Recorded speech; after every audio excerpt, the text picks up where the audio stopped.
অনেক মানুষেরই একটা ধারণা রয়েছে যে চিনি বা শর্করা জাতীয় খাবার খেলেই বোধহয় আমার ডায়াবেটিস হবে।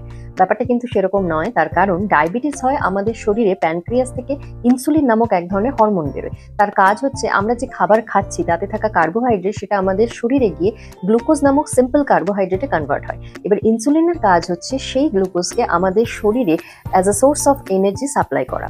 এবার কোনো কারণে যদি ইনসুলিনের প্রোডাকশন ঠিক মতো না হয় বা ইনসুলিন যদি ঠিক মতো কাজ না করে, তাহলে আমাদের রক্তে গ্লুকোজের পরিমাণ বাড়তে থাকে এবং যার ফলে কিন্তু টাইপ 2 ডায়াবেটিস হয়। এবার ধরুন কোনো সুস্থ স্বাভাবিক মানুষ যিনি মোটামুটি একটা হেলদি লাইফস্টাইল লিড করেন, তিনি যদি কখনো সখনো মিষ্টি খাচ্ছেন বা আইসক্রিম খাচ্ছেন বা এরকম ধরনের কোনো খাবার খাচ্ছেন, তার মানেই কিন্তু এটা নয় যে তিনি ডায়াবেটিস দ্বারা আক্রান্ত হবেন।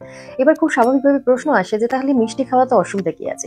এক্ষেত্রে যেটা বলার, যেটা আমরা সকলেই জানি, সুগার, এই সুগারে কিন্তু এমটি ক্যালোরি বলা হয়। তার মানে এতে ক্যালোরি ছাড়া আর কোনো ধরনের নিউট্রিয়েন্টই থাকে না। ফলত আপনি যদি মাত্রা অতিরিক্ত সুগার বা সুগারি প্রোডাক্টস খান, তো তার ফলে যেটা হবে আপনি একসময় ওভারওয়েট বা ওবেস হতে পারেন।